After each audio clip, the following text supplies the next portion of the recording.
Hello, everybody. Welcome to the COA podcast. Before we start this episode, I just wanted to give you some context to the conversations that we'll be having. Today, we are super blessed to have Maxime with us, who was born and raised in a rural village here in Quebec. That's the province that we live in here in Canada. And this village was predominantly Roman Catholic. Now, today's episode is not a critique of the Roman Catholic Church. That's not the purpose at all. But I just needed to give you context that the time that Maxime's talking about in the Catholic Church, there was pretty much a mass exodus in faith due to a few delicate issues that I'm sure that you could figure out or look up. I don't need to go into them. But there were issues at the time with the Catholic Church. Due to that, a lot of people fell away from the church, fell away from Christ. And his story kind of takes place in the middle of this. So again, it's not a critique on the Catholic Church. Rather, it's a journey that takes someone from Christianity, where he grows out of it, goes into atheism as he grows older.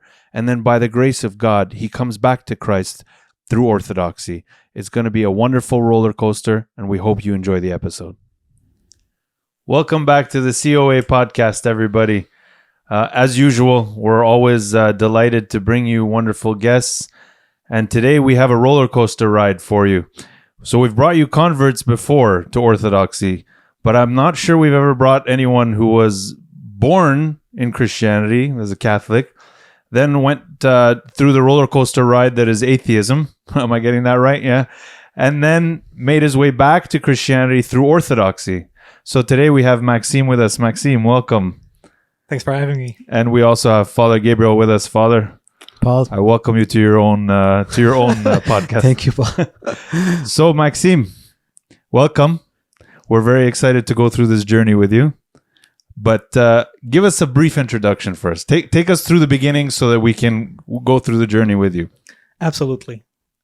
So, as you said, I was born in a Roman Catholic family, as is, I'd say, typical in this part of the world. In this culture, there's a few. Actually, no, it used to be the norm. Not anymore, but unfortunately, that was the norm at some point, where the family would be really Roman Catholic, and so as a kid, as a baby, a few days after I was born, I got baptized. And then, as it goes with Roman Catholicism, is you go to church, well, with your parents, but you don't take communion, and then you do what's called the first communion. So you do a little course of catechesis, and it's done either by the priest, or it can also be done by the parents or something like that. This is as a child? As a child, yeah. Oh, okay. So like when you're 5, 6, 7, at that age, and then you take your first communion, and so I went through that. And yeah, so that's the childhood, and I was born really a Christian family, which went to church. Especially my mother brought us, me and my sister, and at some point when I was still a kid, life sort of happened, and so. You have birthday parties, you have friends that want you to stay over, you have swimming classes, you have anything. And so you start to take the habit of going less to church. And then by the time I was more of a teenager, I really didn't go to church anymore. And then after that, I really got completely distanced from it, because it's not necessarily something we talked about a lot at home, because my mother has really brought us as Christian, right? But was your mother still going at that time, or you all started to slowly phase? We all started to slowly phase out. Well, yeah, because she was the one taking us to your swimming classes. Yeah, exactly. So I hope you're a good swimmer. Yeah, I did give some swimming lessons. But yeah, no. So by the teenage years, I started to began to really be detached. And by the time I finished high school, it's sort of this idea that came in my head that I don't know if there is any children watching. Parents, you can maybe skip ahead 30 seconds. Like with the as a kid, you say, "Oh well, I need to believe in Santa Claus because that's what explains what the presents under the tree."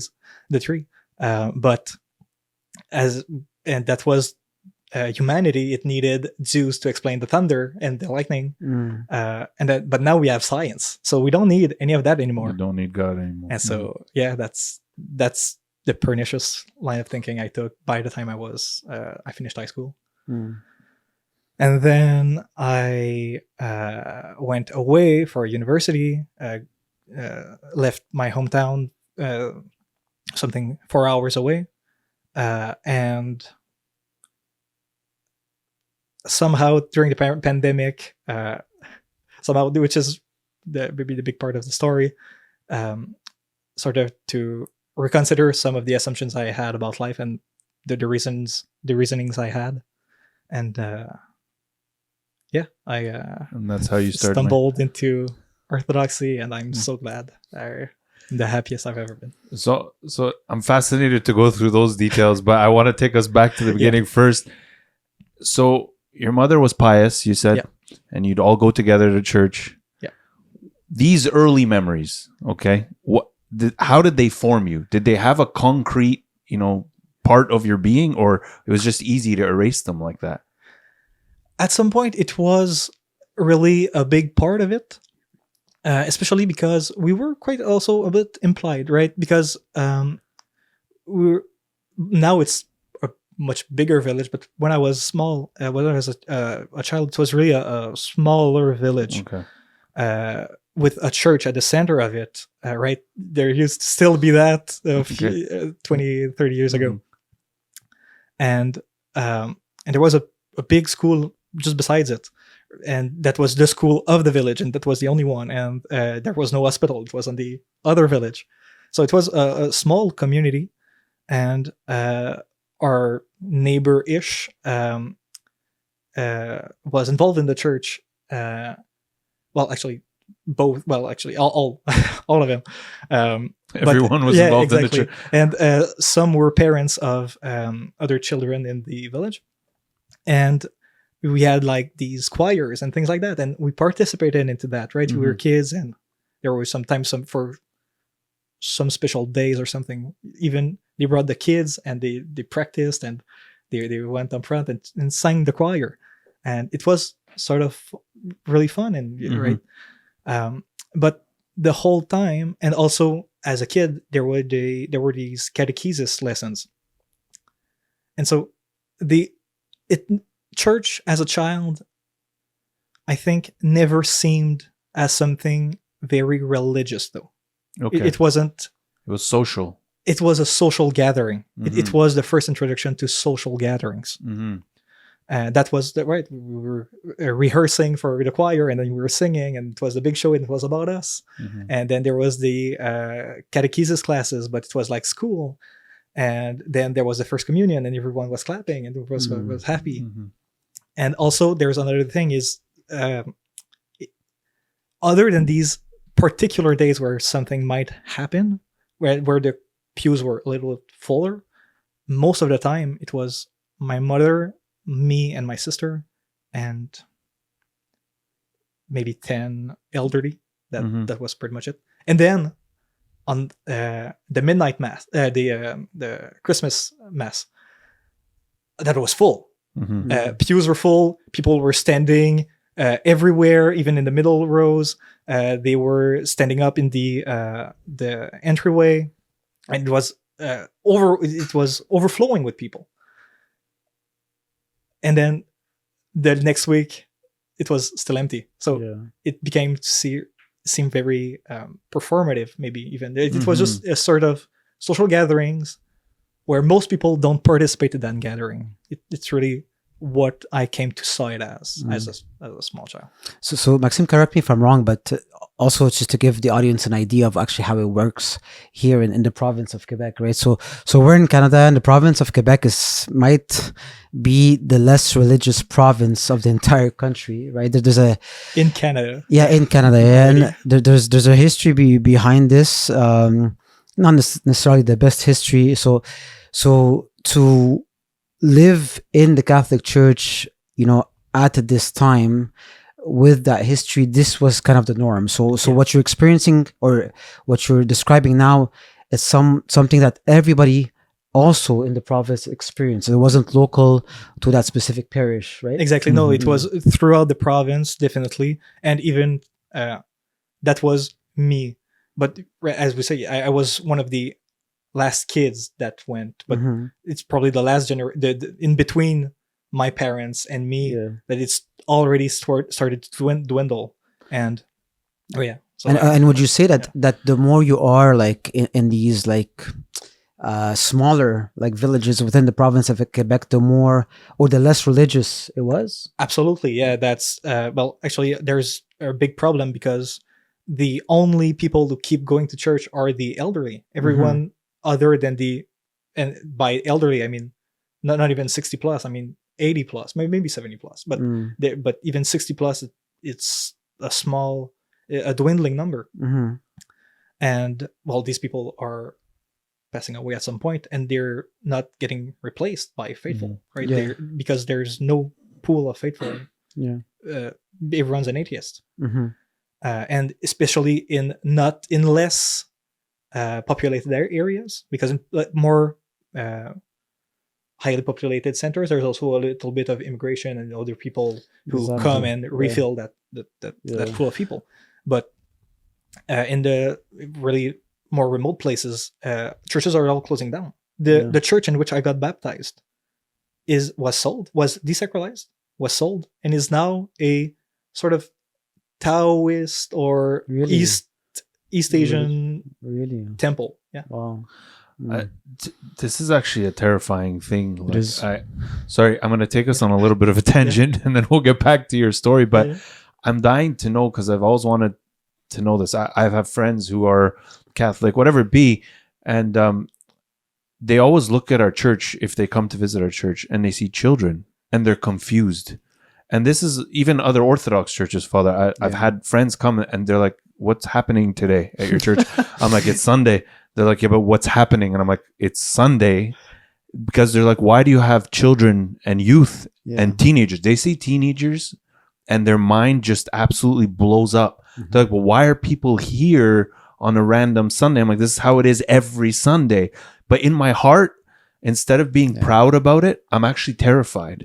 Because there was a time where everyone filled every pew of every church worldwide. And now you visit Europe, you go into this massive cathedrals and there's no one inside. And I'm trying to ask myself, what happened? What went wrong? Because we don't want to fall into that same trouble. And you said something in the beginning when you said it was a social experiment more than religion. But what could have been done? So do you want to tell me that the lack was that they didn't give you actual like faith? It was just spirituality. There's no spirituality. Like, what was it? What's the mistake? Now, I'll start to say I was a child. Okay. But you said even your mother, she was pious. Too, There's, So on my end, it was really also, I was a child, so it was maybe a little bit harder to, right? And I mean this with love for all of my Roman Catholic friends and any Roman Catholic out there. And I know really, I think a really big thing is, I think there was recently a Pew Research poll in the United States. And it's something like 61% of Roman Catholics in the United States do not believe in the presence of Christ in the Eucharist, the real presence of Christ in the Eucharist. 61%? Something like the majority. It was a majority. Wow, that's insane. I don't. Maybe it was 59, and but it was 60 plus or minus one. I believe that's what it was, and that's. I think that's probably a big part of it. And I know a lot of Roman Catholics will say, yeah, but when talking about taking communion in the hands, they'll say, oh, well, that's how the early church used to do it. Well, yeah, but then they changed it, right? Not everywhere first. And then those who did started to change it. But now it's come back. Well, it's come back to it, right? Instead of taking the communion directly from the hand of the priest into your mouth, or really being spoon-fed the body and blood both at the same time. Also, that's another way to do it. But to only have only the body first, and it's not only the priest that gives you the Eucharist. It can be the priest, it can be a deacon, it can be the deacon's wife, who is holding the chalice and is taking the body of Christ and giving it to you. And then you take it in your hand, and then you take it with your other hand, and then you put it in your mouth.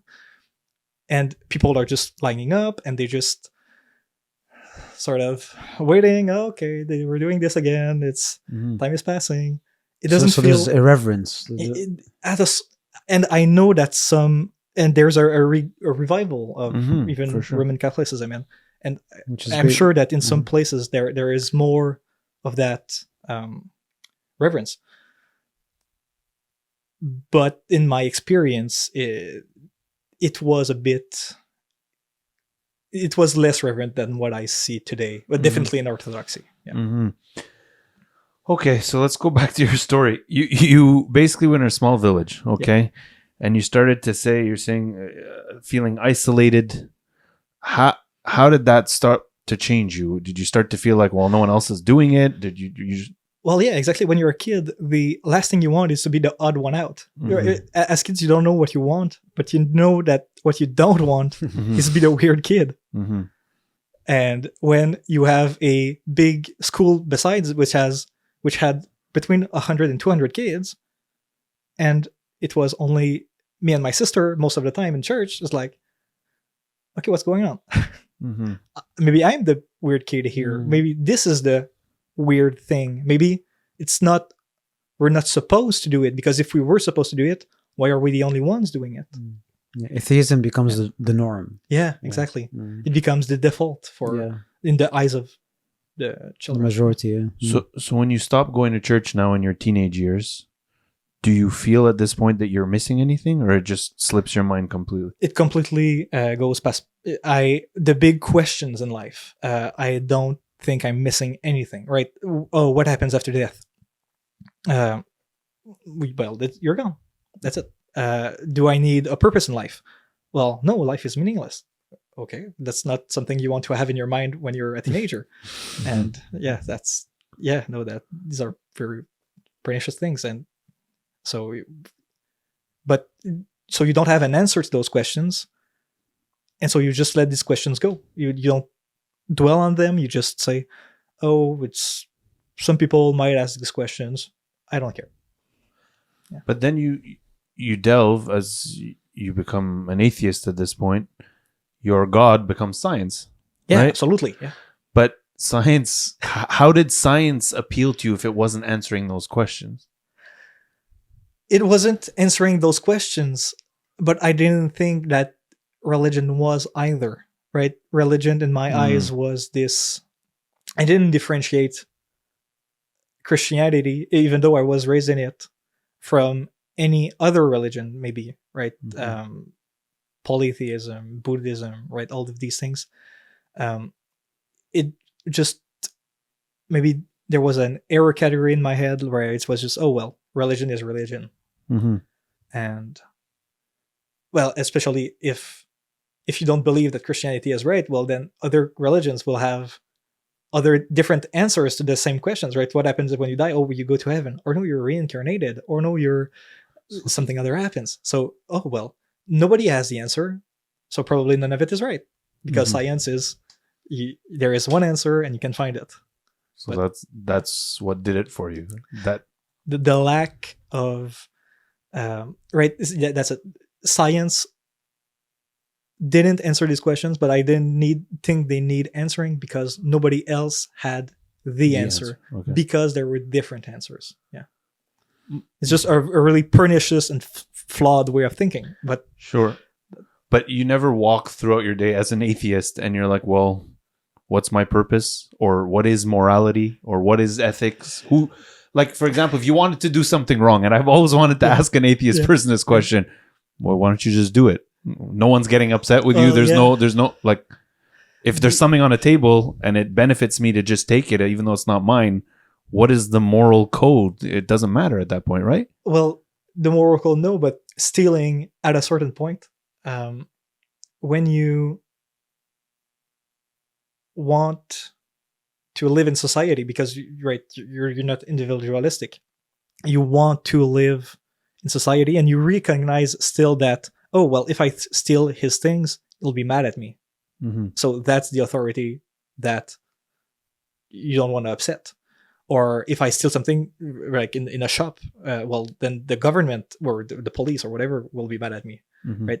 So the authority that which you recognize an authority, which isn't God, it's just a worldly authority which has power over you, or there might be some repercussions, and so you don't do it for that. It's just worldly concerns for worldly things. To avoid suffering, essentially. Yeah, exactly. Just from like, avoid, whether from rejection from society, exactly, whether from being in prison or being judged or whatnot. Yeah. But then the things that don't have repercussions except spiritual, that doesn't matter anymore. Absolutely not, right? That's why everything like things like alcohol consumption, right? Mm-hmm. Having really problems with alcohol, for instance. Mm-hmm.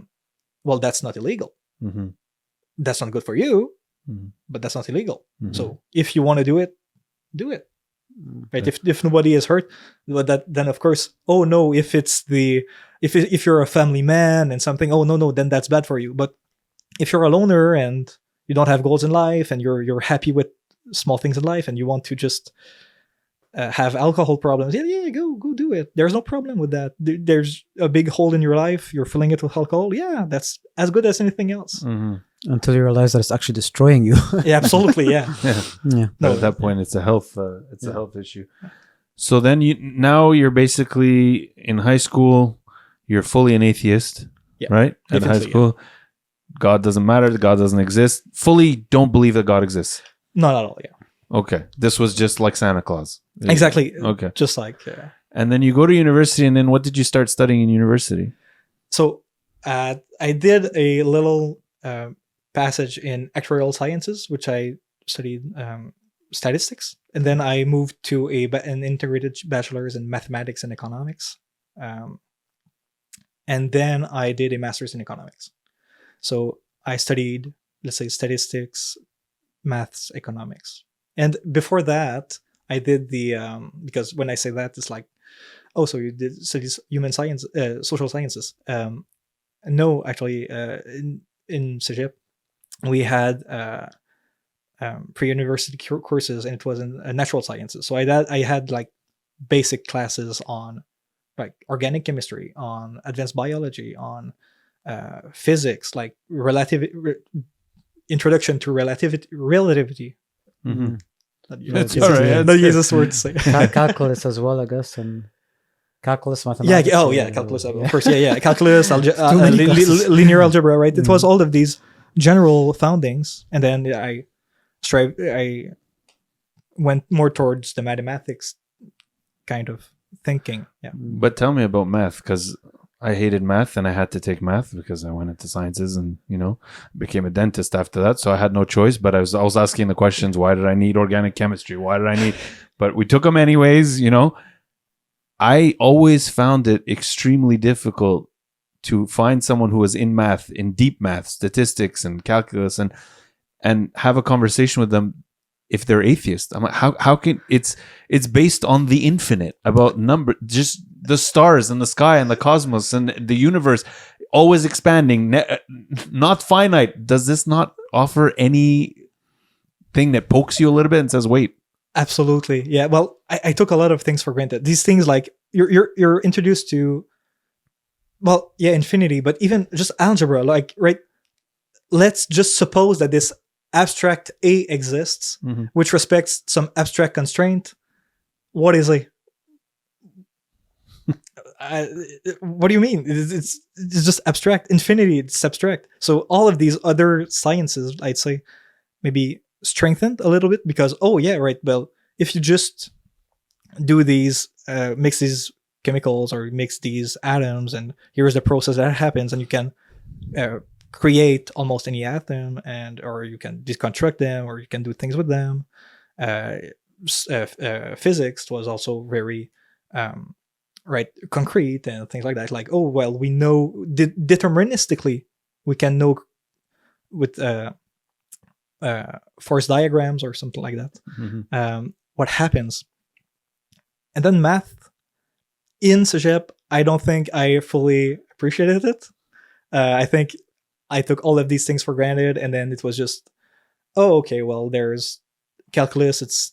We had plus, minus, times division, and then we just add a new operation, which is called derivative, and then integrals, and then linear algebra is just a system of linear equation. Okay, fine. And then, actually, it took me until, I believe, towards the end of my bachelor's, right? It was, I'll always remember that class. It was advanced linear algebra. Because... Oh, I hated linear algebra.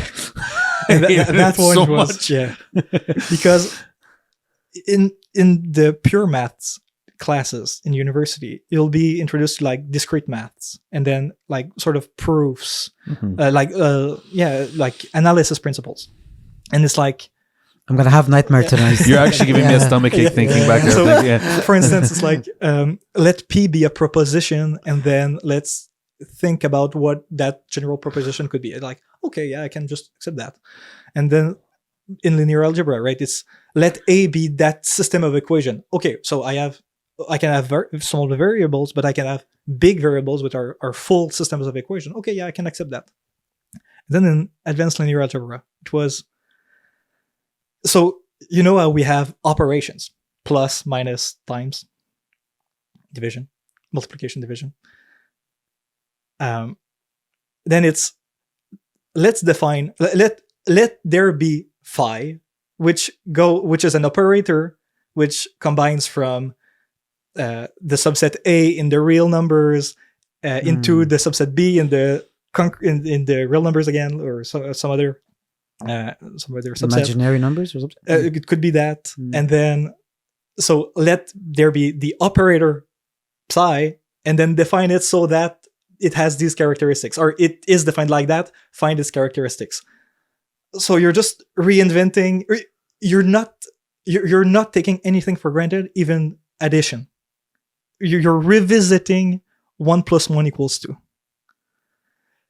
And then I think it was also during the time of the pandemic. So actually, along with the other things that I was starting to question, this sort of just everything might just be you've assumed a lot of things in your life, including 1 + 1, including the plus, that little sign. It's complicated, and it just humbles you. It really does humble you. so that's what started making you ask questions. Definitely. Well, it definitely helped. Yeah. So yeah, that part of my education definitely helped me be receptive to just be completely reevaluate everything that I knew. Yeah. I think I drove so many teachers insane because whatever it was, okay, prove a theorem, whatever it be, even Big Bang Theory, they'd be like, and the gases swirl, and all that happens. I'm like, no problem. Who put the gases there? And they'd be like, they were always there. I'm like, what do you mean they were always there? How can material always be there? Who put the material there? And they're like, it was always there. And I'm like, so then I could say God has always existed and he put them there. No, because that's not science. But do you understand that at a certain point there has to be a leap of faith? Yeah. You could believe that the gas was always there. I'll believe that God was always there, essentially. Well, there's a really interesting... Also, at that time, I started to learn about a little bit of things about the place of religious men into science. Yes. For instance, statistics. Really, what we study at university is basically Bayesian statistics from Bayes' theorem. Reverend Thomas Bayes, a pastor, and then the Big Bang Theory, which was it came up by Père Georges Lemaître, the French Catholic priest. these things, right? Science, even the Big Bang Theory, was never meant to be something to go against Or the account of replace it, creation in the Bible. It was, well, now maybe someone could correct this, but it may be something like, when you reject the heliocentric model, then that, okay, let's say that we accept that the Earth is just a ball of rock moving in the cosmos. How can we reconcile that with the account in Genesis? And that's basically the Big Bang Theory, right? Mhm. That's pretty much, yeah. So now it's the pandemic. You're in the middle of all these crazy maths and sciences, and you're alone. Yeah. And you were telling us earlier that this isolation started to play with your mind a little bit. Oh, definitely. Also, well, I've had, I was outside of I came out of a relationship, right? That was hard during the COVID. And there was this other relationship that was sort of going on, and it wasn't healthy or anything. The purpose of life really started to hit. Like, okay, what's the point? I wake up, I have online classes, I have my remote student work, and then I go back to sleep. And then I have an empty. The thing is, as I said, when I was a teenager, these big questions: what happens when you die? What happens when? What's the purpose of life? What's the meaning of life? You can just say, I don't care. Or just, oh, I have this vague idea, and that's it. That's sufficient for me. And then you go distract your mind with some other things. You go party, you go with your friends, you go do other things. But when you can't turn to those other things, and you're just left alone with your thoughts, or you're just left alone with God, actually, and He's just forcing you to think about those things, you just sort of start to rethink a lot of things. You can't escape it, really. Like, No, you can only postpone it so far, right? Yeah, exactly. At some point, you can't escape it. Like, even if it means that for me to study and get knowledge or work and make money, then what? Then, a few years I depart, I stop to exist. And what happens to that money? What happens to that car? What happened? Like, how does that have any what was it all for? Value? Yeah, exactly. So you really can't escape it. It's just a matter of time of when is it that you will, like you said, sit down, think about this, realize the gravity of the situation, and how you need to take steps forward, right? You know what's crazy, Father, is I like sports, and I like there's a lot of athletes who have biographies, and their come to Jesus moment or come to know God moment is after they achieve the greatest thing. So if it's a heavyweight boxer gets a heavyweight championship, or an NBA player championship, and all their life's work was for this moment, you would think this is when they would have all the elation in the world, the happiest moment of their life, but they actually mark it as rock bottom, as the most they've ever been depressed, because they sit back and they're like, wait, that was it. That's it. Yeah. All my life I'm working for this. So what's the point? Yeah. I might as well be, that's it, perish now. And then they're like, that can't be it. And they're so in such darkness that it drives them to essentially be alone in a room and have to think. Yeah, I've seen people that are the billionaires. I mean, private jets, like houses, cars, like you name it. And some of them were saying, like, I wanted to kill myself on a daily basis. I've seen Hollywood actors, you can hear them, like, it's all on YouTube, right? Hollywood actors were saying that the more the show got popular, right, it was a big, big show, the more I was depressed and I was anxious, and I was like wondering what the purpose of life is, and all of these things. It's happening again and again and again. And the problem is that, they realize that they've been lied to all their lives, because the purpose of life, is make money and be popular. Right? Well, wait a second. I have money. I am popular. I can go anywhere without anybody like identifying me. And here I am. And the more the show becomes popular, the more I realize that I have those things, yet I am empty. That can be it. I'm not happy, right? So is that something that you went through as well, maybe in a lesser way? Yeah, exactly. Well, I wasn't I guess I was going through the end of my degree, but so it was maybe like sort of achievement there, but I was starting to see the life to come, and I was like, yeah, thinking, okay, so I finished my studies, I started some work, whatever that might be, then what? Yeah. It was definitely a big part of it. Yeah, it sort of distress a little bit of, I don't have any ground to stand on, right? It's all nothing. It's empty. I'm floating in the void. Yeah. Yeah. That also, yeah. So when I was reading your story that you had provided us details on your life, you were saying that there was things that you started to ponder, realizations that were starting to come, that started the ball rolling. What were those things? They were the questions about randomness, how chaos happens, and the question of consciousness.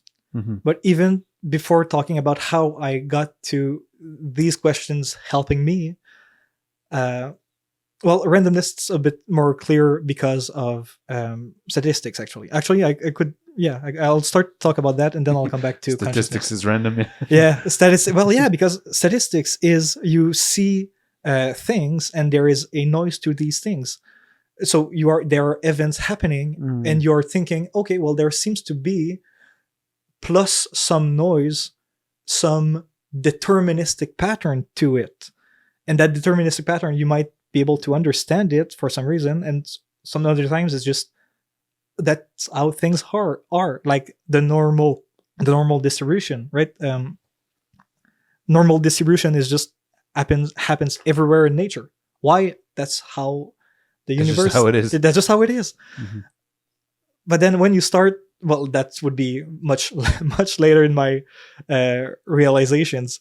But when you start to believe that, oh, okay, well, because was it Saint Augustine, or I think it's him who said something like that? It's everything that happens has either been approved by God or actively willed by it. willed by God.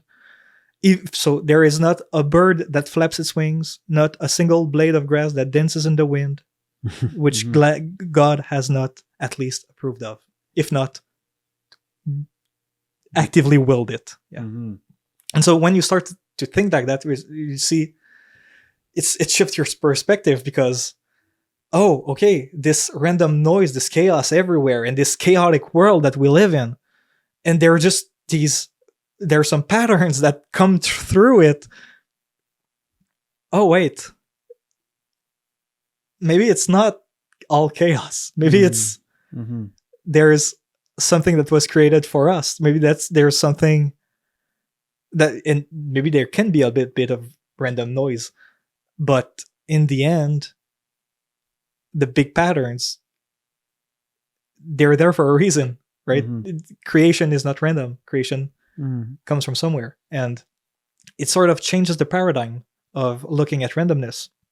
And actually, even can talk about this now. I was studying economics, and really, it would come much later, but I think it's a good time to talk about it now. There's this great book that was written by a philosopher, a modern Italian philosopher, Giorgio Agamben. He wrote a whole series of books, but one of them is The Kingdom and the Glory. And I believe the subtitle is a theological genealogy of economy and government. And he is Roman Catholic, or probably because he cites a lot of Thomas Aquinas and a bit of really more chronologically close to us Roman Catholic figures. But also it always starts by the early church fathers, and that was to some extent my first exposition to the church fathers was through that book. And the way what it presents is how even in the Bible everything is presented in an economic matter.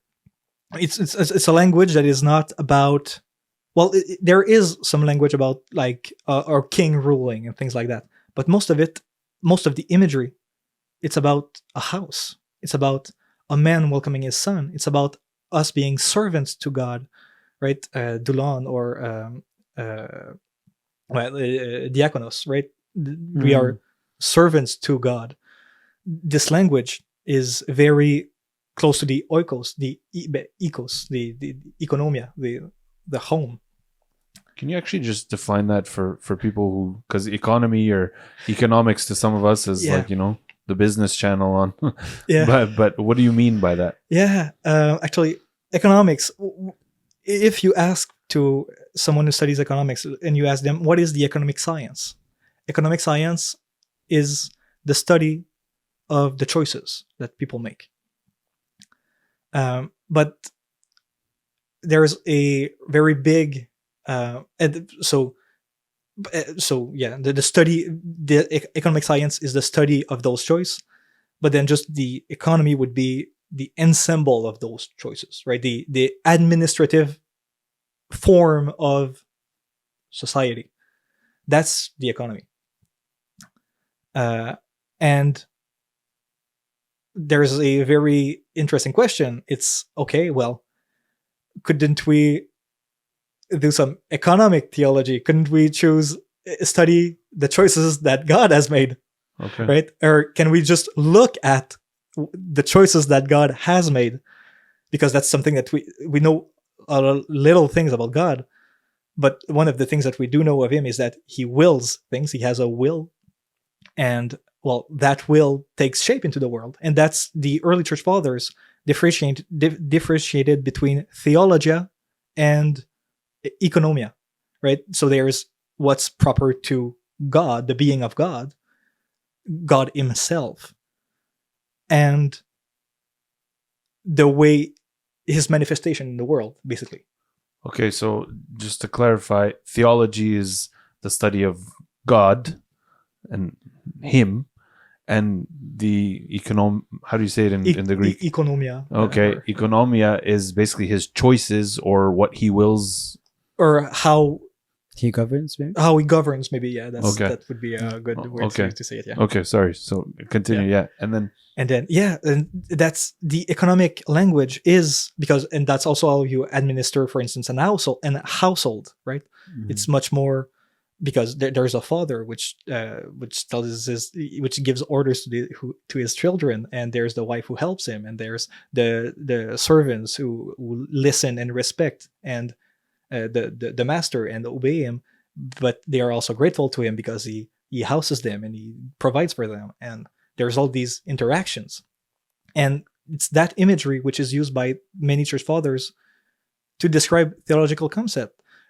I believe Tertullian, even very hard, actually basic concepts like the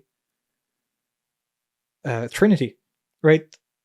Why is God triune? Well, that's not necessarily something that we can understand. Like, why theologically, why is God three persons? But we can say, oh, well, he willed it because that was the way he decided to work out his salvation for us. So it's not about him necessarily. It's about that's the way he chose it to be, and that was maybe it had to do with our salvation, perhaps. Mm-hmm. And so that's Tertullian. And another part that Tertullian pointed out, it's really the angelology, right? It's a big concept. It's a hard thing, right? We don't know a lot about the angels. We know that they exist, but how do they work? What is it? And we could theorize a lot about what are they ontologically and things like that. But he just says, he presented it like, there's, for instance, imagine a king and imagine his officers, which operate his will. That's basically it. They're people who are sent by him. They do work for him. That's their role. That's it. Mm-hmm. What are angels? That's that. You don't need to think more. You don't necessarily need to think more about it than they're that. They're basically officers to God. That's And these answers were satisfactory to you in the midst of kind of your scientific / math atheism going into Christianity? Absolutely. Well, at that time, it was much later. Mhm. And these questions were not only satisfactory, I think they were the first positive explanations or impressions that I've had about Christianity. Mhm. Because before that, when I got there, Christianity was, well, it was not something. It was not Buddhism. It was not Hinduism. It was not Islam. It was not whatever other thing. So Christianity was not many things. But what was Christianity? What does a Christian believe? I would not define it positively. And this was the first exposure that I have had to talk positively about God, right? Mhm. God, this is a characteristic that we can attribute to God, and this is how a Christian should behave, and this is how this is maybe what a good life is. Mhm. That was the first, so a great read for anyone, anyone interested, yeah. Before we go that path, though, you were saying consciousness. You started Yeah. to ponder consciousness. Yeah. So that was, the issue of randomness. So it culminated into this economic refactoring of things, but it was throughout the process over the 2 years and some that I started to question myself, and then I stepped foot into an Orthodox church. It was just the whole background. But then at the same time, in the beginning, really, so a little bit of context to ask why I pondered about consciousness. I was curious about some things, and for instance, there was this idea like Graham Hancock, the Ancient Apocalypse on Netflix, or things like that, of like maybe there's this ancient civilization, right? I was open to a lot of ideas. That's a lot. That's the thing about many atheists. They're closed to. They're open to pretty much everything, and they'll boast about it. They'll say, "Oh no, I'm very open-minded." And then you say, "Oh, I'm Christian." "Oh no, I don't accept the Christian God. No, I can't accept him." Why is that? I don't know. There is probably some. You don't know. There are some forces at play. Spiritual Wow. warfare has to Oh, be. yeah, yeah. So it what about a is- different religion? Like, are you open to any, like, I don't know, East Asian religion? Are you open to Islam, Judaism? Oh yeah. I'm not. Oh well, it's cultural for them. It's okay. They can believe that. I don't think that it's true, but oh yeah, they can believe that. Oh, you're a Christian. Oh no, you can So- do better. So, Can I ask you? Sorry, to cut you forgive off. me. No, I need to ask Okay, that go question. ahead. So, is this? Do you think this is because you're in Quebec? So forgive me for that question, but Yeah, or do you think this is on a global scale? I think it's maybe something that atheists have gone, because atheism is really the norm here, right? It's preponderant. Yeah. That sort of and atheism from Roman Catholicism is preponderant. Because the Roman Catholic Church was the main church Here, yeah, in this exactly. province. Yeah. So because of that, I think it might be a little bit exacerbated. Mhm. Maybe. So I don't know. Maybe I don't know if elsewhere it's the same problem, but I could see how it's easier here to have this sort of reaction Yeah. than in other places where it might not be as mainstream to be anti-Catholic or But did you anti-Christian. have Yeah. any friends that weren't, let's say, Canadians or Quebecers, and Yeah. that had that shared that same ideology of no to Christianity, like the Christianity freaks them out? No, I think it was really it's really for the Quebec youth. Yeah, Yeah. yeah, Okay. that's really what it Yeah. was. Tell me, Maxime, sorry to take us off on a tangent again, but did you develop a hatred for the Christian God in your path of atheism? Because I I don't see know. that a lot. So Yeah, hatred. I don't know if I would say hatred, but I would definitely say that I thought. Well, I thought very little of him. Right, he wasn't worthy of my Hmm. thoughts, of my considerations, and that's something that I truly regret, right? But where does that stem from? Because I'm trying to understand that, because I see it a lot. It's almost, is that like a feeling of betrayal that maybe you felt like, this is what I believed in and now it's false to me? And so, like, what is that? Because I find that Quebec, especially, and lots of areas of Canada, like, God protect us and God have mercy on us, but areas that were very strong early on in their Catholicism or whatever it be, that are now atheists, it's almost like their wish is to mock it more than any other religion. They're almost, like Father is saying, ready to accept anything else, but not that one. Yeah. I really don't know. I couldn't. There's a thing also when you convert from atheism. I wouldn't be able to cite you the biblical passage, but you were as dead, but now you're alive. Mm-hmm. It feels like, looking back, I was spiritually dead. Mm-hmm. My body was dead. I was soiling my body every day. I was brain dead. When you think that there is nothing but atoms, you are so intellectually dishonest. I was dead in every sense of the word. So I can't even tell you what I was thinking. I don't think that I was. Or if I was, it was not honest. You were living your death.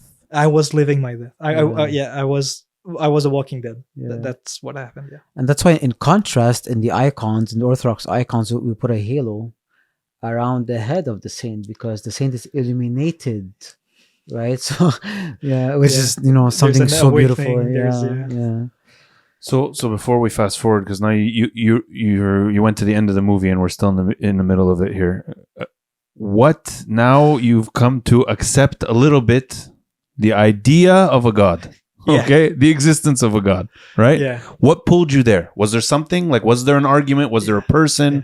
Was there an event? Like, what is it that just crossed the line for you? Well, even before that, it was like I started to, even before believing in God, I had to accept something more. Oh yeah, and that's where I started talking about the, like, Graham Hancock type of thing, right? Like, maybe there was this ancient civilization, and I came to. So I was open to these. Oh yeah, that's what I was talking about. I got open to that. Sorry, I took us down. Oh, no problem. My fault. I go on tangents as well. So I was open to, like, these sort of ideas, and looking at these things, I came upon a book. I started to read, and okay, that's interesting. There's something there, and I start to think, okay, there's might be a reason to live, right? A purpose to life, exactly. Yeah. And in that reading of a few philosophers, there are three that really helped God plant the seeds in my soul. There's Blaise Pascal, his pensée, his thoughts, and so that was on the question of consciousness, or actually even what it means to be alive, right? It's le cœur a ses raisons que la raison ne connaît point. So the heart has its reason that reason knows not, or ignores. And sometimes translated like that. And it's not something lovey-dovey. It's not about romance. It's about God. It's because les pensées de Pascal, Pascal's thoughts, the full title is Pensées de Monsieur Pascal sur la religion. Thoughts of Mr. Pascal on religion. It was posthumous. And this is the idea. It's and he gives exactly the example. He was a mathematician, and he explained it mathematically. He says, so there we have dots, and we have lines, and we have planes. Dots are their own thing, lines are their own things, and planes are their own things. And dots are infinitely small compared to lines. Lines are incommensurable compared to dots. Planes are incommensurable compared to lines. And that's how it is. There are bodies, les corps, which physical things, which are like the dots. They are their own things, but compared to them, reason is that much greater, right? It exists. Reason exists on a different level than physical things. And in that same relation, passions, the heart, is incommensurable to reason. The same difference between the way reason exists differently than bodies, passions exist that differently from logic, from reason. And so that was maybe the first step towards something that Jonathan Pajot made a great video about. It's for exactly people like me who had this idea about the Santa Claus. It's, well, Santa Claus exists, not like right, not like the man dressed in red and that does these things, but he like if you go to the mall and you sit on Santa's lap, and then you start to tell him about what you want, and he starts to talk to you about his taxes. The veil is broken. He's not Santa Claus. Mm-hmm. So if he cannot be Santa Claus, there must be that means that there is positively something that is Santa Claus, right? There's this idea that we have, and it just exists bigger than us, right? Mm. What is a nation, right? What is it? What is charity, right? And so it was maybe this realization or this acceptance that, okay, well, there are the bodies and they exist, but I can't only accept that. I must accept what's bigger, and then further than that, I must accept the passions also, right? Mm-hmm. So I guess that's a question about consciousness also, right? By passions, do you mean love? What do you passions mean? Is love, exactly. Mm. Yeah, it's it would be passions is more the le cœur really is the expression of Pascal. If you go read Evagrius Pontus, a desert father, he talks about these sort of similar ideas: the nous versus the stoma, so the spirit versus the intellect versus the body, and then the passions, right? Yeah. That's how we formally them. But so, and then he helped much later on, but the seed was there, and then Evagrius Pontus helped grow that tree so much. Yeah, so interesting. Yeah. So now, have you accepted the need for a God and the existence of a God at this point? That's another philosopher. That would be René Descartes. Man, you had a lot of time in during the 2 years. 2 years. Okay. Yeah, so then Descartes. All right, take us there. Well, I was initiated with that. It was his ontological argument. I remember those from Philosophy 101. I love that class. Yeah. And I prefer Saint Anselm's, actually. But mathematically, that's what drew me initially, and it helped. It's basically, if you can think of a shape, right? Mm-hmm. Geometers think of shapes, and you can think of a shape in four dimensions, or you can think about a triangle, whatever. Even if it's not in front of you, you can think of it, and because you can imagine it, and it makes sense, and it is realistic with what can be done in the world, but then it must be, even if you don't have it in front of you, it still exists, right? Mm-hmm. But that maybe doesn't do justice to his version of the ontological argument, but the best formation of it is probably from Saint Anselm. So it's like in 3 parts. It's basically you can go check it on Wikipedia. It's going to be maybe clearer than what I'll explain. But basically, if we accept, let's posit the existence of a perfect thing, right? A perfect being.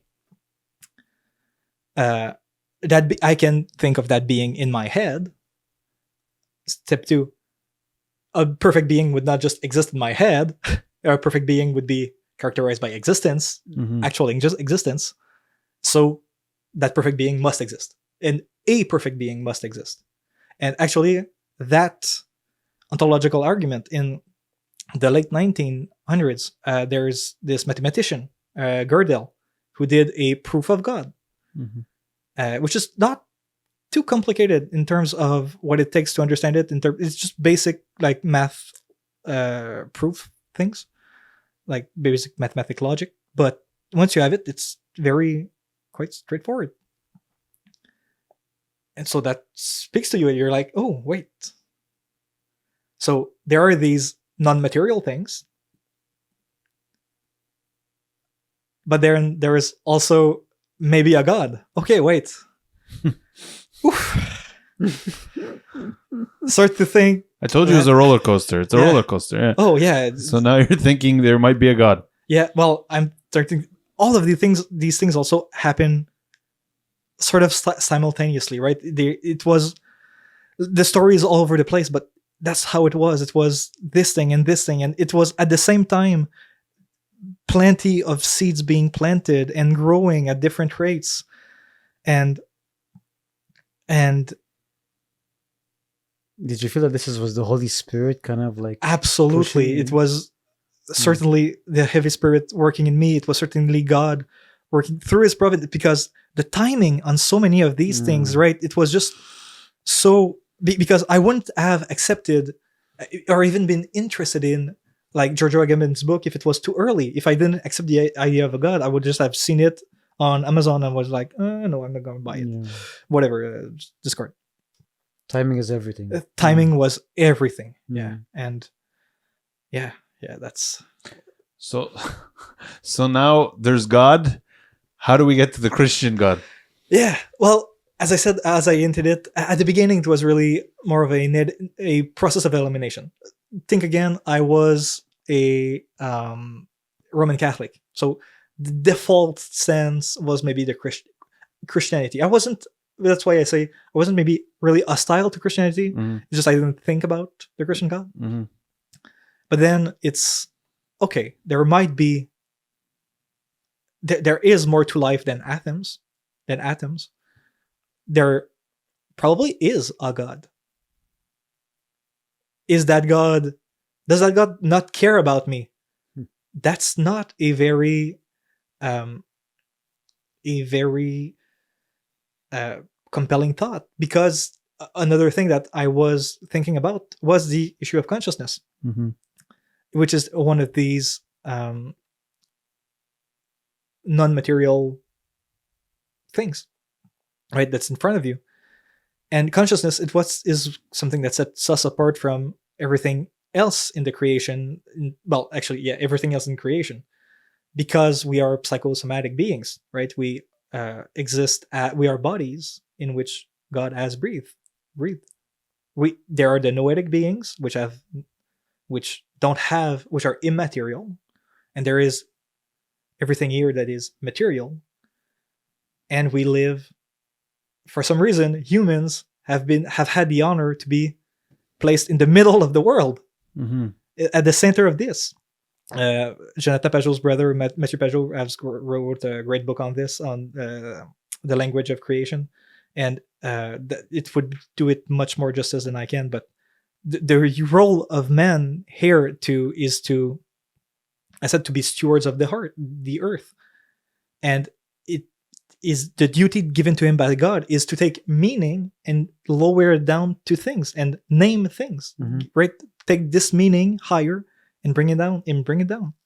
And it has also the responsibility of be a steward of the earth and take this earth and elevate it, right? Just, there's rocks and there's matter. Well, let's build a bridge out of it. Let's build a house out of it. Let's build beautiful things out of it. Let's do great things for God in the name of God. Let's offer him things. So humanity was at a central place in creation, and that's not random. Of all random things, that's not random. And so if the God doesn't care about humans, that doesn't make sense. So right away, Eastern religions, like Far Eastern religions, completely slipped away. So I was pretty much faced with Abrahamic religions, and I sort of just defaulted to Christianity. That was probably honestly the process was that I defaulted to Christianity. Yeah. So now you're defaulting to Christianity, but how do you get to Orthodoxy? Yeah, that's the third author that I hinted towards. Him I will not name because I think that a lot of what he wrote might be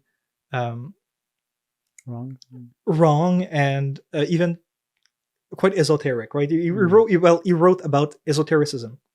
I won't name him. I won't name the books. I read basically his whole. I read his whole discography or bibliography or whatever, all the books that he's written, and he really was compelling because same thing as I said, I was like sort of interested with the idea of maybe there was this ancient civilization or something, right? It'd be and he explored this idea of he really thought about this, believed in this primordial tradition, right? That let's define religion as this. Let's define religion as the natural human striving to God. Well, this natural striving can take many forms, but everyone, everywhere, every human that's ever lived has this natural want in him to strive towards God. And if you take all of these religions and what seems to be true about them, well, maybe that's the true religion, right? The Orthodoxy, right? Through faith. That was sort of the idea there, and it seemed compelling at the time. That's why I say that it can be dangerous to read, but yeah, it seemed compelling at the time. And so I've been reading him for at this point like 18 months, right? I am fully immersed, and I'm looking. All right, Roman Catholicism. I don't know. It's still dying out. It's not. Well, it was before my conversion was before the recent regain popularity of Roman Catholicism. So wasn't really interested. It's like there's probably, if it's the true thing, why would everyone be running away from it? That was maybe the reasoning there. And Protestantism didn't really start to make great points to me, let's say. Basically just because it was that heterogeneous, right? There is not the Protestant doctrine. Depends on everyone involved. Not unity, yeah. Exactly. And so I was like in this sort of limbo where I was like, I don't know, am I supposed, or probably what a lot of Protestants think about is like, okay, well, there's this great big disunity, and that's because everyone is doing a bad job. Maybe I should read the Bible and start my own thing. But I thank glory be to God, I didn't have this. I was already a bit humbled, so I didn't take on this endeavor. You didn't want to start your own church? Not at all. So, and then there was some time at some point. It's probably whatever YouTube channel. I think I saw a short of an Eastern Orthodox priest,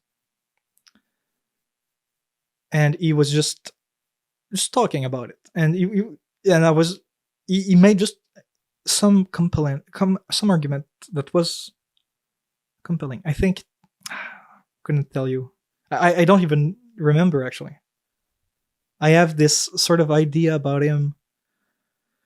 He was old white man, long beard, cool hat. Cool hat. Yeah, it's always the hats that get him. Always the hat. And then I don't know. I googled because that author, which I won't name, wrote about so many religions. Like he is like credited to having brought the understanding of Hinduism to Europe, right? He was the one who really brought that, and it was to criticize it, and he criticized every religion for what it lacked. And I'm like, oh well, maybe he talked about Orthodoxy. So I was like, oh well,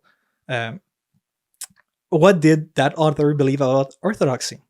And then I didn't find an answer because he never wrote about it or talked about it. That author is like it was really old, right? He lived in the time of the First World War, and someone much more recent in the timeline is Father Seraphim Rose from Alaska, and he there was someone who wrote to him a letter asking him, "Oh, what do you think about reading that person?" And then he responded with, "Oh, I do know him very well. When I was young," because Father Seraphim Rose's little biography, it was very short. Born and raised in California in a more Protestant, charismatic circles, and he fell away from religion really badly, fell really into these Far Eastern religions, and was really unsatisfied with life. But he had, what he describes in his letter is, I came to know to know the writings of that author, and I wanted to be just like him. I admired it. I wanted to be the next him. And then at some point in my life, things happened. So in his life, if you know, he had in California, he had a boyfriend who was a Russian Orthodox, well, not practicing. And then he just felt lost. And then he decided to visit a Russian Orthodox church. And then he was just completely fascinated by it. It was, oh, what I've been missing all my life, this is it. And then he became a monk in Alaska and became priest. And that's basically the short biography. The very short biography. And he wrote the letter saying, yeah, I wanted to be the next him. Don't be fooled. Like, these ideas might be good for your personal identification. Don't think too much about them. Focus on the Orthodox doctrines. This is my story.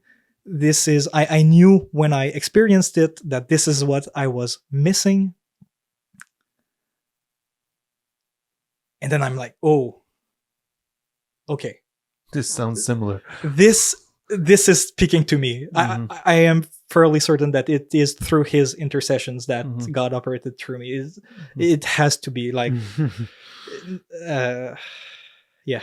So did you look for just the nearest one to you then, a nearest Orthodox church, or what? No, at this point, I began, well, it was still maybe 9 months from me visiting an Orthodox church for the first time. Another 9 months of homework. Yeah, because then it's like, oh, well, it's this big thing. And I've just been having a lot of months in their last years, all of these things moving in my head, and it's all in constant changement, and it's a lot. And I'm like, okay, well, this is the next great big idea, but what will be the next? Right? What will come after Orthodoxy? And so I'm like, okay, well, for now, let's just start looking into Orthodoxy. Let's just start, and that's where more the like Agamben, and I started reading some of the early church fathers, and then that's when Evagrius Pontus and all these things started to more gravitate. And then the scary thing happened is, oh wait, I don't see it. It's really slowing down. There's no all this chaos. It's like stopped. It's like things are making sense now. It's brought me to where everything is starting to make sense. There's nothing more. Oh, I should probably do something, but I couldn't. I wanted to be prepared. That's why I didn't want to step into the church and be judged or something. Right? That was the fear. And there's a lot of this online, right? Orthobros, or let's say online orthodoxy. At least I wasn't that chronically online, thankfully.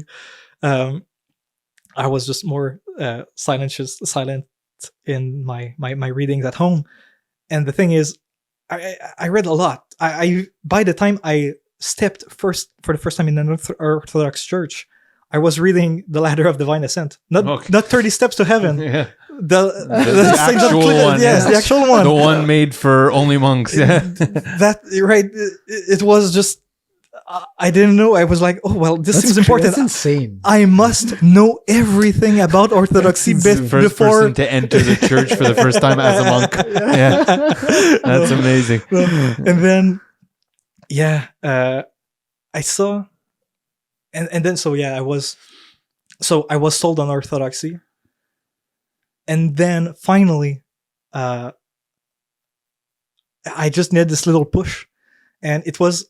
Again, I think a short on YouTube or something like that. I'm not really sure, which was the story. And I don't remember if it's about Father Seraphim Rose or if it's about, if he recalled that story.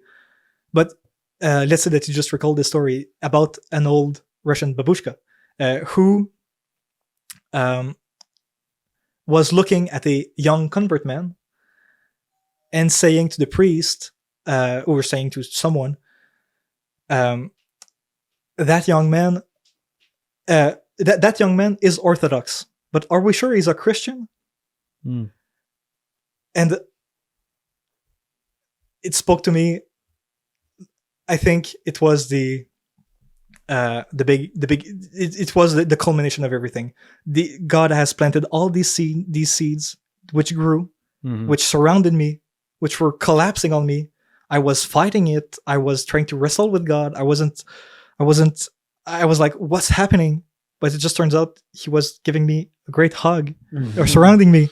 And at this point, I just realized it. And I gave him the hug back. And that's beautiful. 2 days later, I stepped for the first time in an Orthodox church. And yeah. And then it was second you stepped in. Oh, yeah. Yeah. The first time I've experienced an Orthodox church, it was an Antiochian parish. Very small. It was in a chapel in the basement of an old Catholic church. And it was so simple, so humble, right? There's the iconostasis, but it's not going wall to wall. It's just like these two panels and there's the arch and there's not even a door. It's really just a curtain and that's that. And there's just a lot of icons on the wall. That was a nice thing. And so I entered it and it was so captivating. It was both so humble, right? Compared to these great big churches, these great big cathedrals. It was just a small room. And despite that, it was so beautiful. The chants, the icons, everything. It was beautiful. And it was also so reverent, right? Because it was at the same time very reverent and full with life. There were folding chairs. So people were either standing up or for maybe more the elderly, there was also the chairs. And there were kids running around. They were like playing tag or hide and seek or something. There were a lot of children, right? As you said in Orthodox churches, there are kids. And these kids aren't like me and my sister who were just quiet there and don't speak and don't bother anyone. No, they were alive, right? They're kids. They're playing, right? It happens. It's normal. That's life. And despite it being so alive, people chanting, the warm greetings when people enter and you see someone you know, and you're just right. Everyone knew each other, so everyone will enter it and shake their hands, and it's so convivial. It's so warm and welcoming and alive. And yet, even if it was alive, it was so much more.